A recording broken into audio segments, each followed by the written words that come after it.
I thought I was just buying a quiet patch of land. Nothing fancy, nothing expensive, just a little dirt with a dream. I imagined weekends with a small cabin, maybe a hammock between two trees, the smell of fresh air and freedom. Simple, peaceful, perfect. But the universe had other plans.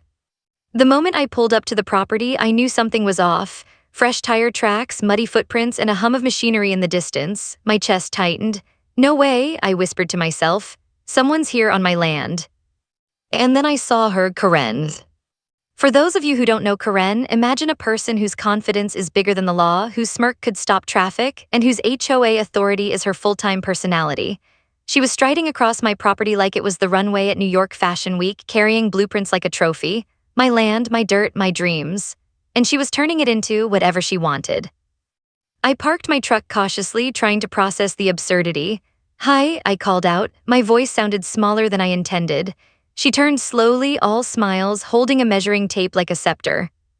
"Oh, you must be the new landowner," she chirped like I was expected and welcomed. "I'm just making some improvements for the community." My brain froze. "Improvements," I repeated, feeling my pulse spike. "This is my land, my property, you can't just." "Not to worry," she waved her hand dismissively. "HOA rules are complicated, but don't worry, I have it covered." I blinked. The hum of a bulldozer was louder now. Foundations had been dug, and it wasn't small. It was huge, a mansion in the making right on my land. My jaw dropped. I wanted to laugh, cry, scream, or maybe all three at the same time. "Covered," I said, stepping closer, trying to sound braver than I felt. "I literally just bought this yesterday. You can't start construction without my consent." Karen tilted her head and smiled, the kind of smile that makes your stomach twist. "Oh, you'll thank me later. It's going to be wonderful. A mansion, with gardens, a pool. You might even get to live here someday. It's practically a gift."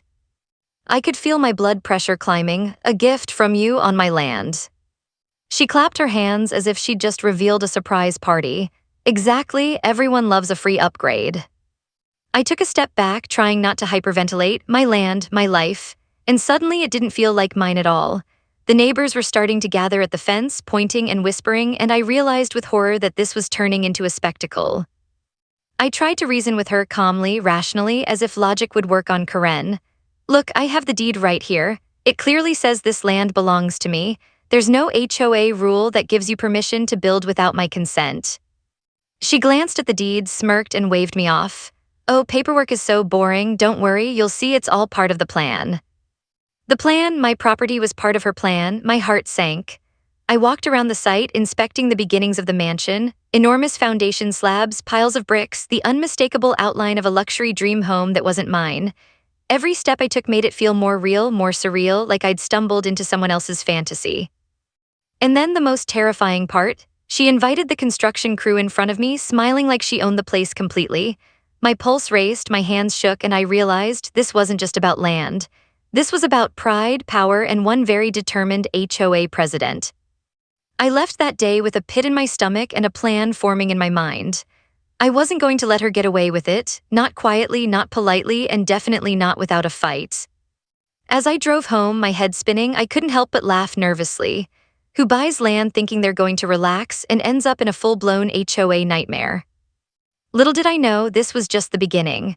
Karen had already set things in motion, and my dream of a quiet retreat was about to become the most absurd, stressful, and hilarious fight of my life. I didn't sleep much that night. Every time I closed my eyes, I saw that mansion taking shape on my land, the foundations, the piles of lumber, the smug grin on Karen's face. I kept asking myself, how is this even legal? The next morning, I returned to the property, determined to confront her before it got worse. I parked my truck at the edge of the dirt road and stepped out, feeling a mix of anger, disbelief, and that slow-burning adrenaline that comes with knowing someone is flagrantly trespassing. And of course, there she was, Karen, in full I-own-the-world mode, clipboard in hand, directing construction like a maestro. She spotted me instantly. "Well, good morning," she called, her voice disturbingly cheerful. "I didn't expect you so early. Are you ready to see your upgrade?" I wanted to yell, I wanted to run, I wanted to do both at the same time. Instead, I walked toward her cautiously. "Karen, this is my land," I said, trying to keep my voice calm. "You can't just build a mansion here." "Oh, come on," she laughed, a sound that made my stomach twist. "You think I don't know the rules? This is for everyone. A little mansion never hurt anyone." My hands balled into fists. A little mansion? That's not a little mansion, Karen. I gestured at the construction site. That's a palace. She tilted her head, squinting as if I'd just made some naive mistake. A palace? Well, think of it as a gift. You're welcome, by the way. A gift on my land from her. My pulse was in overdrive. I walked the perimeter, noting the enormous progress. Foundations were poured, walls beginning to rise, piles of bricks and lumber stacked neatly like soldiers ready for war. Every step I took made it feel like my land was slipping further away from me. Honestly, Karen, I said, trying a different tactic, if you leave now, we can figure something out. You can't just assume ownership because you like the scenery. Her smile widened. Oh, don't worry, I've thought about everything. This neighborhood deserves a centerpiece. And well, I thought you'd enjoy a ready-made mansion. Imagine moving in next week. My jaw dropped. Next week. Yes, why wait for construction? Live in luxury immediately, it's the HOA way. She chirped, flipping her clipboard like it was a magic wand. I rubbed my temples, trying to hold it together. Magic wand, HOA way, this was insanity, pure, unfiltered, delicious insanity. Then I noticed something strange. The construction crew was unusually quiet, exchanging glances. A few of them seemed hesitant, almost nervous, and I realized they were watching Karen more than working. The power she wielded over everyone was insane. And that's when it hit me, I wasn't just up against a person. I was up against the full force of Karen-level confidence, charm, and intimidation. She had the neighborhood watching, the crew under her thumb, and a mansion rising on my land before I could even blink. I needed a plan, I needed proof. I needed something stronger than yelling and waving my deed around like a white flag. But right now, I could only watch, simmering, heart-pounding, as Karen strutted across my land like she owned it. Then she made it worse. Let's have a meeting, she said suddenly, pointing toward a folding table she'd set up near the construction site. All neighbors are invited. We'll discuss your upgrade officially. I stared at her, a meeting on my land, where she was actively building a mansion. My mind raced. I imagined the neighbors cheering her on, taking sides, and me standing there, the lone sane person in a sea of HOA absurdity. But the thought that chilled me the most was this: she was confident, incredibly confident, and confidence in Karen's world was basically law. I backed away slightly, pretending to leave, but keeping my eyes on her every move. My fingers itched toward my phone. I needed to call a lawyer, but I also needed to understand how she even thought this could be allowed. And as I drove away, I caught one last glimpse, Karen laughing with the crew, gesturing at the mansion frame as if it were her victory. My blood boiled, but I also felt a strange thrill. This was going to be a fight, yes, but maybe, just maybe, the bigger the audacity, the bigger the payoff. Little did I know, Karen wasn't just building a mansion. She was building the opening act of the most ridiculous HOA showdown of my life, and I was right in the middle of it. I thought confronting Karen in person was bad. I wasn't prepared for what came next. The first notice arrived like a grenade in my mailbox: grass height violation. My brow furrowed as I read it, rereading to make sure I hadn't lost my mind. Grass height on my vacant land? I mean, I hadn't even planted grass yet. Then the second notice came: unauthorized land activity, construction prohibited. My stomach dropped. It was almost comical, her audacity was unreal. Karen was literally accusing me of violations on my own property. I stared at the stack of papers on my kitchen table, each one more ridiculous than the last. HOA rules this, HOA guidelines that. I couldn't stop laughing, though I also wanted to cry and scream simultaneously. But the absurdity wasn't just funny, it was dangerous. Karen wasn't just messing with me, she was trying to rewrite reality, make everyone believe that she had authority over my land, and somehow her confidence made it believable. So I decided to fight back, calmly, logically, like a reasonable adult. I started documenting everything: photos of the property, the construction site, her blueprints, and every single ridiculous notice she sent. I even recorded a short video of her explaining, proudly, why my land needed her mansion. I sent the pictures to a lawyer friend. She laughed, her eyes wide. You're going to need more than laughter, trust me. This Karen, she's relentless. And relentless she was. Karen escalated next, sending letters directly to the neighbors. Important HOA update: your neighborhood centerpiece is under construction. Mr. My Name approves. I felt my face flush. Did she really just try to make me look like I agreed to her mansion, my land, my problem, and suddenly I was the villain in my own story? Then came the whispers from the neighborhood.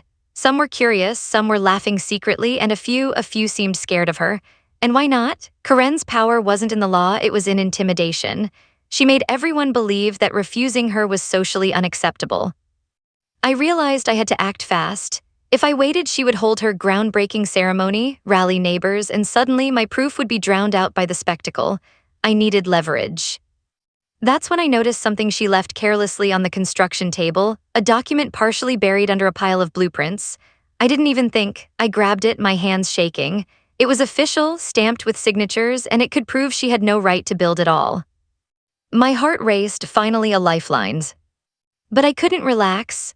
Karen was already moving forward with her plans. I drove back to the property cautiously, keeping an eye out for her. And of course, there she was standing at the edge of the foundation, smiling at the crew. She looked up and her grin widened when she saw me. "Oh, you brought your paperwork," she called, waving casually. "How cute, don't worry, it won't matter. Plans are already approved for the community." I clenched the document in my hand. Plans approved, on my land. My palms were sweating, my heart pounding. I realized I was in the middle of a game I hadn't signed up for, a battle of paperwork, influence, and sheer nerve. I stepped closer, trying to stay calm, but the crew's eyes flicked between Karen and me nervously. They seemed unsure whose side to take. Suspense was thick in the air. One wrong move and Karen could twist the story in front of everyone. I took a deep breath. "Karen," I said, voice steady despite the adrenaline, "you may think this is your land, but the truth is it's mine, and I have proof." Her smirk faltered slightly, just enough for me to feel a spark of hope, but she quickly recovered. "Proof," she said, raising an eyebrow, the kind of look that made you want to run, but I wasn't going to, not now. The tension hung between us, electric, as neighbors peeked through fences, and the hum of construction seemed louder, almost like a ticking clock counting down to the next disaster. I realized then that this wasn't just about a building. It was about principle, pride, and who could outwit whom. Every step, every notice, every word was a battle, and I couldn't afford to lose. As I drove away that evening, document in hand, I knew one thing for sure.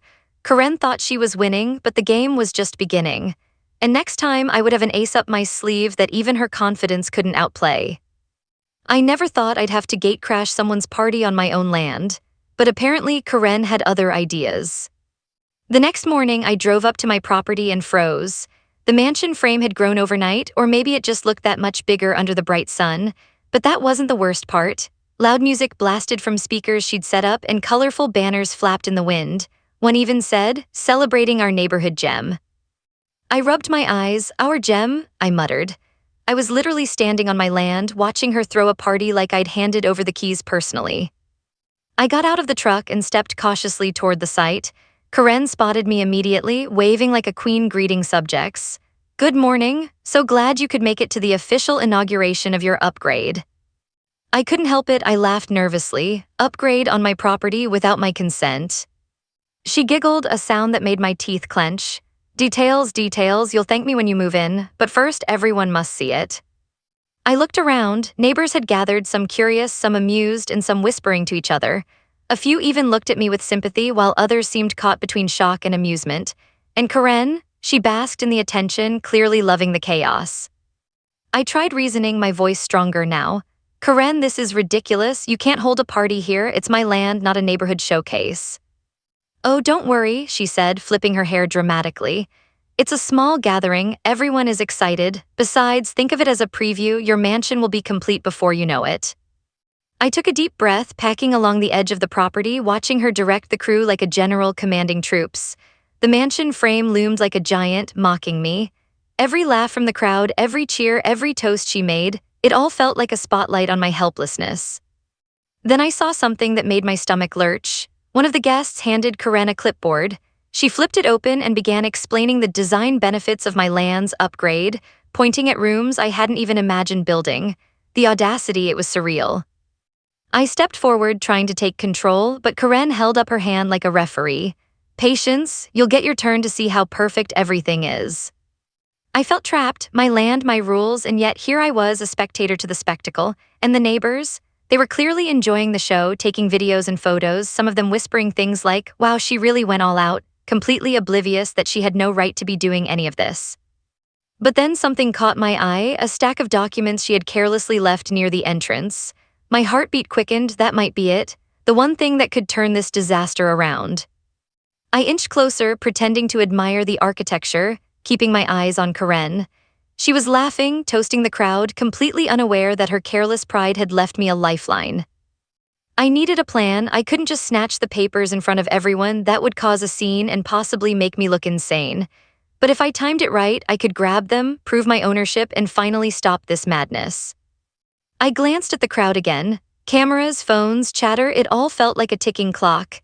Every second Karen remained on my land, every cheer for her community centerpiece, made it harder for me to reclaim what was mine. And that's when it hit me, this wasn't just about a mansion anymore. It was about strategy, patience, and timing. One wrong move and Karen could make it impossible to prove anything. I backed away slowly, my mind racing. Tonight when the party ended, I would make my move, I would get those documents, I would finally have the proof I needed, and Karen, well, she would regret ever trying to build her empire on my land. But as I drove away, the mansion frame silhouetted against the setting sun, I couldn't shake a mix of fear, adrenaline, and dark amusement. This was getting out of control. And yet, somewhere deep down, I knew, the bigger her ego, the bigger her downfall was about to be. That night, I couldn't sleep. I kept replaying the scene over and over, Karen laughing in my living room, or well, in my future living room, while neighbors snapped pictures, taking sides without even knowing the full story. I needed a plan, and I needed it fast. The first thing I did was go through every document I could find about the land. That's when I remembered the stack Karen had left lying carelessly near the entrance during her party. I'd only glanced at it before, but now I pulled it out again. My pulse quickened with every page I turned. And then I found it, a small, almost hidden clause buried in a stack of HOA approvals and permits, a loophole. It was subtle, something she likely hadn't noticed or assumed I wouldn't. It explicitly stated that any construction on vacant plots required notarized landowner consent, which meant she had built a mansion without legal authority. I couldn't help but laugh quietly so as not to wake my neighbors. This is it, I thought. This is the one thing that could stop her. I called my lawyer immediately, explaining the situation. It's blatant, she said, her voice tight with disbelief. She doesn't just need to stop, she's in violation. If you present this properly, the HOA can't argue against you. I spent the next morning drafting letters, taking photographs, and scanning documents. Every step felt like walking a tightrope. I knew Karen would notice even the slightest move. I imagined her face when she realized that her gift of a mansion could be undone. A tiny smirk of satisfaction crept onto my face. But Karen wasn't going down without a fight. By mid-afternoon, another notice appeared, this time posted near my property, unauthorized interference with HOA property enhancements. I stared at it. Property enhancements? She was literally calling her illegal mansion an enhancement. I decided I had to confront her directly, this time armed with evidence. I drove to the property, keeping my document folder close. The sun was blazing, reflecting off the half-built mansion like some absurd spotlight on the insanity of it all. Karen spotted me from across the lot and waved. Ready to see how much I've done for you?" she called. "You're going to love it." I swallowed hard, trying to keep my voice calm. "Karen, I have documents proving that none of this construction is authorized. You've violated HOA rules and, more importantly, property laws." Her confident smile wavered for a fraction of a second, just a flicker but enough to give me hope. She adjusted her clipboard as if to hide the uncertainty, though I could see it in her eyes. "Documents?" she asked, voice a touch sharper. "I don't think that matters. I've made improvements for the community." "Improvements that are on my land," I said firmly. "Without my consent, that makes them illegal." I felt a mix of fear and exhilaration. Every second she hesitated was another crack in her armor. The neighbors peered from their fences, whispering and snapping photos. Karen's smirk was fatting. The power she wielded so effortlessly was slipping just a little into my hands. I realized then, the bigger her ego, the more reckless she became. She had built an entire mansion without thinking about consequences, assuming no one would challenge her. And now, armed with the right proof, I had the upper hand. Still, I had to be careful. One wrong move, one misstep in front of the neighbors or the construction crew, and she could spin it against me. I rehearsed my next steps in my head. Present the evidence clearly, stay calm, and let the law do the talking. Karen started packing near the mansion, muttering under her breath. Her clipboard shook slightly in her hands.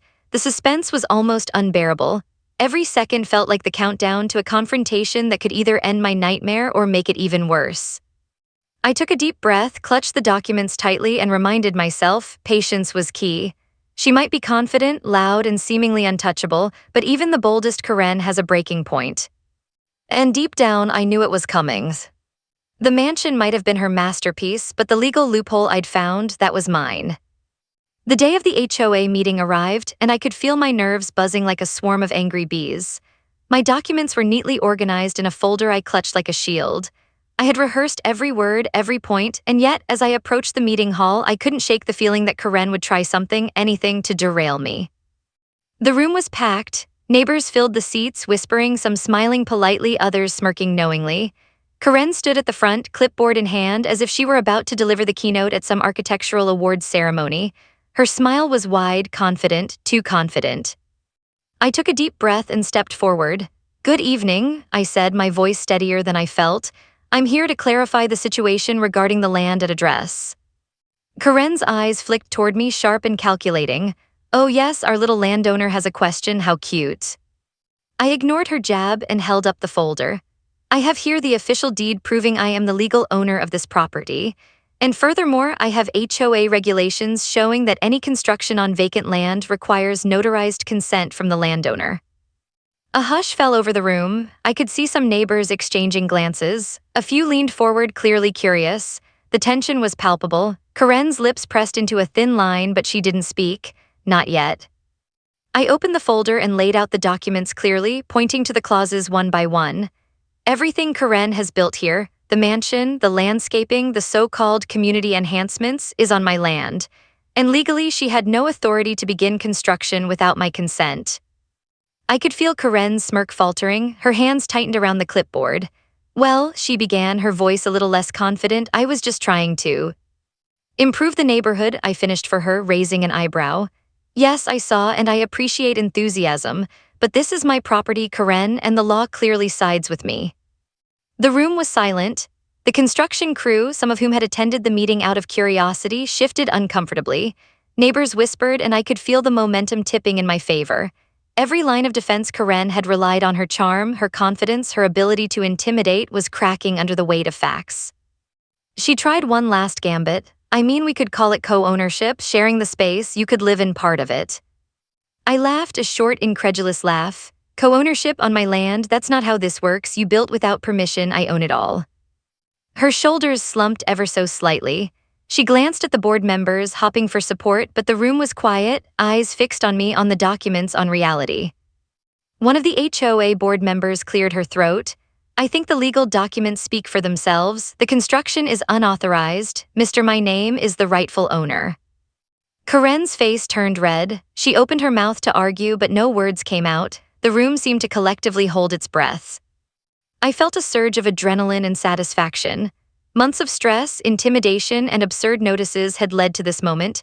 Every illegal notice, every laugh from Karen, every ridiculous party, it all culminated here. And now, with the law and facts backing me, I finally had the upper hand. She tried a few more desperate protests, but it was too late. The HOA board ruled officially. All construction without consent is void, and the land remains under my full ownership. A few neighbors clapped quietly. I felt a mixture of relief and triumph wash over me. I could almost hear Karen's confidence shattering like glass. As she stormed out, muttering under her breath, I realized something incredible. The mansion she had poured months of effort into, technically it was now mine. Every brick, every beam, every absurdly landscaped corner. I walked around the room, carefully holding the folder. My victory wasn't just legal, it was poetic. Karen had spent so much energy trying to outsmart me, to assert control, that she had built a mansion she couldn't claim. Outside, the sun was setting, casting long shadows across the empty streets. I took a deep breath, imagining the mansion on my land. I could almost see myself moving in, furniture already placed, gardens flourishing, all courtesy of Karen's overconfidence. And for the first time in weeks, I smiled without any tension. The battle wasn't over, Karen was still Karen, but I had the law, the proof, and the moral high ground. And in this neighborhood, that was more powerful than any smirk, any party, or any HOA notice she could throw at me. I drove home that night, heart racing, already planning my first steps into my newly upgraded property. The mansion on my land wasn't just a building, it was a symbol. A symbol that audacity and arrogance don't always win. Sometimes patience, proof, and persistence do. The morning after the HOA ruling, I drove up to the property with a strange mix of excitement and disbelief. The mansion was still standing, every absurdly ornate beam, every over-the-top window, every garden she had insisted on planting with her visionary taste. And the best part, it was mine. Mine to enjoy, mine to decide what to do with, all because Karen had been too arrogant to play by the rules. I stepped out of my truck and took it all in. Birds were chirping, construction equipment lay idle, and the air smelled faintly of fresh-cut wood. The mansion loomed like a trophy, a symbol of audacity gone wrong. I felt a laugh rising in my throat, and I let it out, not a polite chuckle, an all-out, disbelief-filled laugh. She actually did all this on my land. I walked along the perimeter, surveying the work. Everything was exactly as she had designed it, except now it was mine to claim. I could practically see her scrambling in her mind, realizing that every effort she poured into this project was now useless for her. Every moment she had boasted about her community centerpiece, every smug comment, every laugh, it was all backfiring spectacularly. Then I heard footsteps. I looked up to see Karen herself approaching, clipboard in hand, but her usual smirk was gone. Instead, there was tension in her shoulders, a flicker of panic in her eyes. She stopped a few feet away, pretending to be casual. "Well, good morning," she said, voice tight. I see the HOA has ruled, but maybe we can negotiate something, co-ownership or..." I raised an eyebrow. "Co-ownership on my land? Karen, you've already built a mansion that legally belongs to me. There's nothing to negotiate." Her face twitched. I thought you appreciate it. It's a gift, a free upgrade. Everyone loves a gift." I couldn't help myself. I laughed, not mockingly, but at the sheer absurdity of it. "A gift on my property? You built a mansion without asking me, threw parties here, and sent ridiculous notices. That's not a gift, Karen. That's a lawsuit waiting to happen, except now I don't even need one. It's mine." Her confidence crumbled further. She glanced around at the neighbors who had started to peek through the fences, whispering. Some were recording on their phones. I could see the realization dawning on her. Her public performance, her charm, her intimidation tactics, they had all failed. Spectacularly. Maybe we can call it a partial community project," she stammered, grasping at straws. I shook my head, smiling. "No, you overplayed your hand, Karen. The HOA rules, the law, and common sense are all on my side. And honestly, I think it's hilarious that you thought you could just take my land and turn it into your dream mansion." She groaned, looking like someone had just pulled the rug out from under her. "But I worked so hard on it." "That's exactly why it's perfect," I said. "You built me a mansion for free. All your hard work is now mine to enjoy." For a moment, she was speechless. Then she muttered something under her breath and stormed off, clipboard clutched like a defeated weapon. The neighbors whispered excitedly, some laughing quietly, others shaking their heads at the absurdity of it all. I walked through the mansion for the first time, each room a mix of over-the-top extravagance and oddly tasteful touches. Karen had, after all, done her best, even if her motivation had been entirely misguided. Every detail was hers, but now it belonged to me. My mind swirled with possibilities.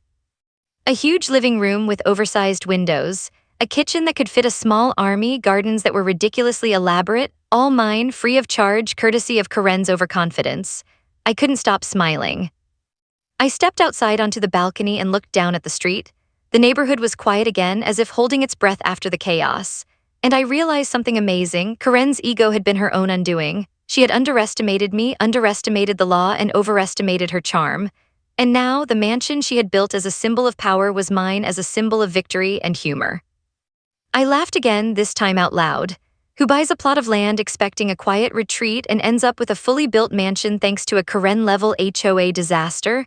Only me, apparently. As I turned to leave, I couldn't resist a thought. Maybe next time I'd host a little community meeting in the mansion, just to see what Karen would do. After all, in this neighborhood, audacity was nothing without consequences. And for once, the consequences were hilarious. The morning after Karen's meltdown, I drove up to my land again, and for the first time, it didn't feel surreal. The mansion stood tall and complete, every detail exactly as Karen had built it. The gardens bloomed ridiculously, the driveway gleamed as if it were polished by her ego itself, and even the oversized windows seemed to wink at me. I couldn't help but grin. I stepped out of the truck and took a deep breath of that crisp, untouched air. This was my land now, my mansion, my victory, and the absurd part, I hadn't lifted a hammer, signed a single blueprint, or spent a dime on construction. Karen had done it all for free. Neighbors peeked over the fences, whispering and pointing. Some nodded in approval, some chuckled. I waved to a few, trying to maintain dignity while hiding the laughter that bubbled up uncontrollably. A few of them couldn't resist capturing this moment on their phones. I imagine the notifications blowing up later. Guy gets mansion for free thanks to HOAKaren. I walked toward the mansion, each step making the reality sink in. The front door swung open as if inviting me in. I hesitated only a second before stepping inside. The smell of fresh wood, polished floors, and slightly overpowering garden flowers greeted me. Karen's choices, loud paint colors, oversized chandeliers, and an inexplicably extravagant kitchen made me laugh. My mansion was a bizarre mix of elegance and pure chaos, but it was mine.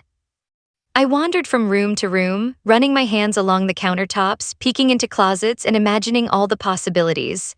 Every room had a story, every over-the-top detail a reminder of Karen's audacity. And for the first time in months, I felt pure, unfiltered satisfaction.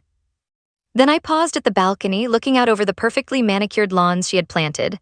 My thoughts drifted back to the HOA meetings, the notices, the parties, and the countless times I had felt powerless. Now the tables had completely turned. Karen had poured all her energy into building a mansion on my land, thinking she was clever, and in doing so she had handed me the ultimate gift, a fully furnished, extravagant home free of charge. I could almost hear her muttering under her breath somewhere in the neighborhood, "I can't believe this backfired." A laugh escaped me. This was more than just a victory, it was poetic justice. The mansion was hers in design, mine in ownership. The audacity of Karen's ego had become my triumph. I decided to host a little welcome party of my own. Nothing fancy, just a few neighbors, some barbecue, and a chance to enjoy the absurdity of the situation. I wanted to see their reactions when they realized that the mansion they had witnessed being built with such drama was now officially mine. Some might have expected chaos, some might have expected confrontation, but what they got instead was humor, celebration, and of course a touch of irony. Later that evening, I sat in the mansion's oversized living room, reflecting on the last few months. From the moment I purchased the land to the day Karen stormed out defeated, it had been a roller coaster of absurdity, tension, and laughs. The experience had taught me something valuable. Sometimes, patience, proof, and staying calm in the face of audacity can pay off in ways you could never imagine. I looked around, taking in the chandelier she had insisted on installing in the hallway. I could almost hear her explaining the perfect proportions as she hammered it in herself, and I smiled. Karen had worked tirelessly, fought tooth and nail, and now all her effort had become a monument to her own overconfidence. As I closed my eyes for a moment, I pictured the future. Quiet mornings on the balcony, barbecues with friends, laughter echoing through the grand hallways. And all of it, in a way, came from Karen's own hands, shaped by her ego and ambition. I chuckled again, realizing that this story was one I'd be telling for years. How I bought a simple plot of land, got tangled in the messiest HOA battle ever, and somehow ended up with a mansion for free. Karen's name would always be part of the legend, but in the end, it was my victory, my property, and my story. And as the sun dipped below the horizon, casting golden light over the mansion, I couldn't help but whisper to myself, "Thanks, Karen. Really, thanks for the free upgrade." With that, I sank into a chair, finally relaxed. The HOA chaos, the absurd parties, the legal battles, all of it had led to this one perfect moment. My land, my mansion, my victory. And for the first time in a long while, everything felt exactly as it should. Every HOA has a story on HOA headaches. You'll hear the ones they tried to bury. Subscribe today.